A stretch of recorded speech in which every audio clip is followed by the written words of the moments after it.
साथ संगत जी, आज का विषय कि तीन मूर्तियों से प्रेरणा।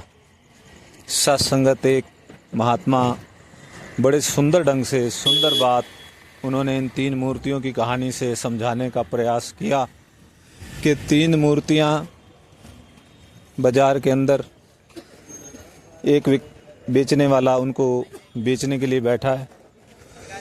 तीनों की शक्ल बिल्कुल एक जैसी है, कोई फर्क नहीं, कोई अंतर नहीं। लेकिन जब उससे मोल पूछा गया कि ये तीनों का मोल क्या है, तो सत्संगत बेचने वाले ने तीनों की कीमत जो है बिल्कुल अलग अलग बतलाई। कि पहली मूर्ति से पूछा गया कि इसका क्या दाम है, तो सत्संगत उन्होंने बताया कि जो पहली मूर्ति है इसका कोई दाम नहीं, और जो दूसरी मूर्ति है उससे पूछा गया, उसके लिए पूछा गया सत्संगत, तो उन्होंने बोला कि इसका दाम है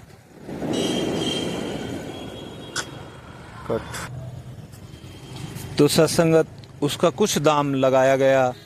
और जब तीसरी मूर्ति के बारे में पूछा गया तो कहा कि इसकी बड़ी कीमत है, ये अनमोल है। तो फिर सत्संगत वो बेचने वाले ने पूछा कि ऐसा कैसे। तो जो सत्संगत बेचने वाला था उसी ने फिर वो एक सीख ली और उस मूर्ति के कान में डाली। पहली मूर्ति के कान में डाली तो वो सीख अंदर से एक तरफ से घुसी और दूसरे कान से निकल गई। तो उन्होंने बेचने वाले ने बताया कि इसकी कोई कीमत ही नहीं है, कौड़ी के बदले इसकी कीमत है। दूसरी के बारे में पूछा कि इसकी कुछ कीमत है, तो बेचने वाले ने एक सीख ली, उसके कान में डाली, वो मुख से निकल गई। तो बोले कि इसकी कुछ कीमत है। और प्यारी सत्संगत, जब तीसरी मूर्ति बोला कि ये अनमोल है, तो जब उसके कान में वो सीख डाली तो सत्संगत वो अंदर उतरती चली गई, उतरती चली गई, उतरती चली गई, गहराई में उतरती चली गई। तो जब खरीदने वाले ने पूछा कि ऐसा आप ये एक में आपने डाला कान में, वो दूसरी तरफ से निकल गई, दूसरी के मुख से निकल गई, उसकी कुछ कीमत है, और तीसरी के अंदर गहराई में उतरती चली गई, उसकी बड़ी कीमत है।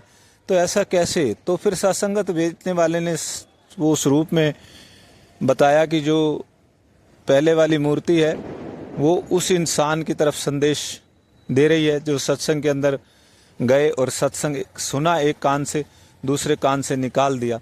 तो कोई कीमत नहीं, कोई फ़ायदा ही नहीं हुआ उसका सुनने का, क्योंकि सुन करके भूल गए। हम घर भी आए, कई बार ऐसा होता है सत्संगत हम घर तक पहुंचते हैं तो फिर उसका पता ही नहीं होता कि आज क्या सुना था। और सत्संगत दूसरी मूर्ति वो जो जिसके कान में सत्संग सीख रूप में घुसा लेकिन मुख से निकल गई, वो मुख से बोल दिया। जो सत्संग हमने सुना वो थोड़ा हमारे ध्यान में रहा और हमने बोला, बोलने से ये हुआ सत्संगत कि उससे मेरा भले ही उस रूप में उतना कल्याण नहीं हुआ, लेकिन उसको सुन करके जरूर 1 2 4 5 महात्माओं का, सुनने वालों का कल्याण। और जो तीसरी मूर्ति है उसके कान में वो जो सीख डाली अंदर उतरी, तो वो सीख रूपी सत्संग उसके जीवन में गहराई में उतरता चला गया। तो इतना गहरा बैठ गया सत्संग की, उसका जीवन ही बदल गया और वो ब्रह्म ज्ञानी संत का पूर्ण रूप मुक्ति की तरफ वो अवस्था, अनमोल अवस्था बताई गई। तो कितनी सुंदर प्रेरणा सत्संगत जी कि अब मुझे देखना है कि मेरी कौन सी अवस्था है। पहली मूर्ति, कहीं मैं सत्संग जाना तो ठीक है, मैंने रोज जाना, रोज संगत कर रहा हूँ, लेकिन उस सत्संग को सुना और एक कान से इधर से निकाल दिया तो कोई लाभ होने वाला नहीं। तो फिर सत्संग जब बात दूसरी मूर्ति की आती है, वो मूल्यांकन करें कि क्या मैं वो हूँ कि जो सुन लेता हूँ फिर बोलता भी हूँ, बोल देता हूँ बस और अपने पास कुछ नहीं रखता। तो उसकी थोड़ी बहुत कीमत हो गई कि जिससे दूसरे का कल्याण हो गया। और तीसरी जो सुन करके जीवन में उतार लिया, अपने कर्मों में उतार लिया गहराई से, वो एक जहाँ खुद का भी कल्याण, मुक्ति की तरफ कदम बढ़ गए, वहाँ सारे संसार के लिए भी एक प्रेरणा बन गया। तो सत्संगत मुझे देखना है कि मेरी अवस्था इन तीनों मूर्तियों में से कौन सी है, और मैंने 1 नंबर वाली हूँ तो मैंने आगे बढ़ते हुए 2 होते हुए 3 तक पहुँचना है। और अगर यदि 3 के लेवल पे हैं तो मुबारक है। तो जितनी भी कमी पेशियाँ हैं तो ये जागृत कर रही थी ये तीनों मूर्तियों के संदेश से कि हम सत्संग की तरफ पूरा ध्यान दें, सत्संगत उसको अपने अंदर तक उतारें, बड़े ध्यान से सुने, और उसको अपने कर्मों के द्वारा इस संसार में प्रकट करें।